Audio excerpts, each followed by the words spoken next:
ഈശോയിൽ ഏറ്റവും സ്നേഹമുള്ള പ്രിയ ദൈവമക്കളെ, ഈ വിശുദ്ധ പ്രഭാതത്തിൽ നാം ദൈവത്തിരുസന്നിധിയിൽ പ്രാർത്ഥനാപൂർവമായിരിക്കുമ്പോൾ അനുരഞ്ജനത്തിൻ്റെ ആത്മീയത ധ്യാനിക്കാം.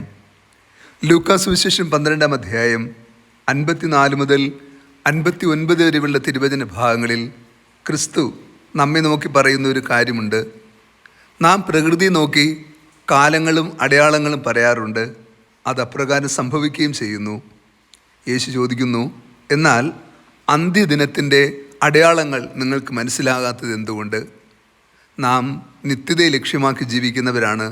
അതുകൊണ്ട് ഈ ലോകത്തിനപ്പുറമുള്ള നിത്യതയുടെ അടയാളങ്ങൾ ഉൾക്കൊള്ളുവാനും നമുക്ക് സാധ്യമാകണം. അതിന് യേശു നൽകുന്ന ഏറ്റവും മഹത്തായ കൃപയുടെ പാഠമാണ് സുവിശേഷത്തിൻ്റെ 2-ാമത്തെ ഭാഗം. നമ്മൾ അനുരഞ്ജനപ്പെടേണ്ടതുണ്ട്. വഴിയിൽ വെച്ച് തന്നെ നിൻ്റെ സഹോദരനുമായി രമ്യതപ്പെട്ടുകൊള്ളുവാൻ ക്രിസ്തു നമ്മോട് ആവശ്യപ്പെടുമ്പോൾ നമ്മുടെ ജീവിതത്തിൽ ഇനി നമുക്കൊരു അവസരം കൂടി നൽകപ്പെടുകയില്ല എന്ന് ക്രിസ്തു ഓർമ്മപ്പെടുത്തുകയാണ്. ഈ വഴി യാത്രയിൽ നമുക്ക് സഹോദരങ്ങളുമായി നഷ്ടപ്പെട്ടു പോയ സ്നേഹബന്ധത്തെ വീണ്ടെടുക്കാൻ കഴിയണം. ആരോടാണ് നാം പകയും വിദ്വേഷവും വെച്ച് പുലർത്തി ജീവിതയാത്ര തുടരുന്നത്? ഇന്നല്ലെങ്കിൽ നാളെ ദൈവത്തിരുസന്നിധിയിൽ കണക്ക് ബോധിപ്പിക്കേണ്ടവരാണ് നമ്മൾ.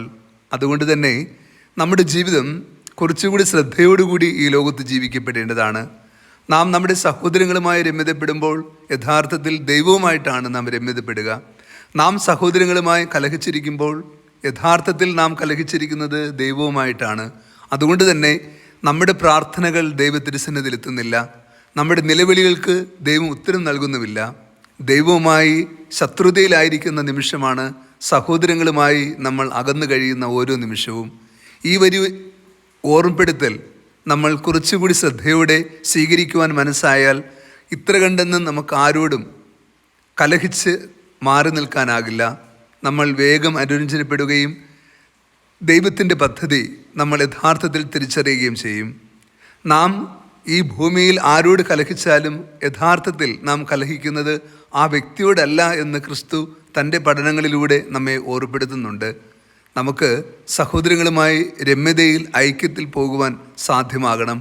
ഈ ലോക ജീവിതത്തിൽ നമുക്കുണ്ടാകുന്ന മുറിവുകളും സങ്കടങ്ങളും സഹോദരങ്ങളുടെ വശത്ത് നിന്ന് വരുന്ന സങ്കടകരമായ അനുഭവങ്ങളും ദൈവത്തോടുള്ള സ്നേഹത്തെ പ്രതി പൊറുക്കുവാനും മാപ്പ് നൽകുവാനും കഴിയുമ്പോൾ മാത്രമാണ് നമുക്ക് അനുരഞ്ജനത്തിൻ്റെ വാതിൽ തുറക്കപ്പെടുക. നാം വീണ്ടെടുപ്പിൻ്റെ രക്ഷയുടെ ഈ വാതിലടച്ചുകൊണ്ട് നിത്യരക്ഷയിൽ പ്രവേശിക്കാമെന്ന് കരുതിയാൽ അത് മൗഢ്യമാണ് എന്ന് തിരിച്ചറിയുക. നമുക്ക് വഴിയിൽ വെച്ച് തന്നെ രമ്യതപ്പെടാം. വഴി എന്ന് വിശുദ്ധ ഗ്രന്ഥം നമ്മെ പഠിപ്പിക്കുന്നത് ഈ ലോക ജീവിതയാത്രയാണ്. ഇതാണ് വഴി. ഇന്ന് നീ ഭവനത്തിലേക്ക് പോകുന്ന വഴി, ഇന്ന് നീ ഓഫീസിലേക്ക് പോകുന്ന വഴി, ഇന്ന് നീ സ്കൂളിലേക്ക് പോകുന്ന വഴി. ഈ വഴിയിൽ നിനക്ക് ആരോടെങ്കിലും എന്തെങ്കിലും ശത്രുതയോ പിണക്കമോ കലഹമോ ഉണ്ടെങ്കിൽ ഈ വഴിയിൽ വെച്ച് തന്നെ നീ രമ്യതപ്പെട്ടുകൊള്ളുക. സ്വർഗം നിനക്കായി വാതിൽ തുറക്കും. നിനക്ക് നഷ്ടപ്പെട്ടു പോയ ഹൃദയസമാധാനവും വ്യക്തിബന്ധത്തിൽ സംഭവിച്ചു പോയ മുറിവുകളും ഉണങ്ങുകയും നീ സൗഖ്യമുള്ളവനായി രൂപാന്തരപ്പെടുകയും ചെയ്യും. നാം കലഹിച്ച് രോഗാവസ്ഥയിൽ ജീവിക്കേണ്ടവരല്ല, സൗഖ്യമുള്ളവരായി ജീവിക്കേണ്ടവരാണ്. കർത്താവ് നിങ്ങളോട് കൂടെ. സർവശക്തനായ ദൈവം പിതാവും പുത്രനും പരിശുദ്ധാത്മാവും നമ്മെ അനുഗ്രഹിക്കട്ടെ. ആമേൻ.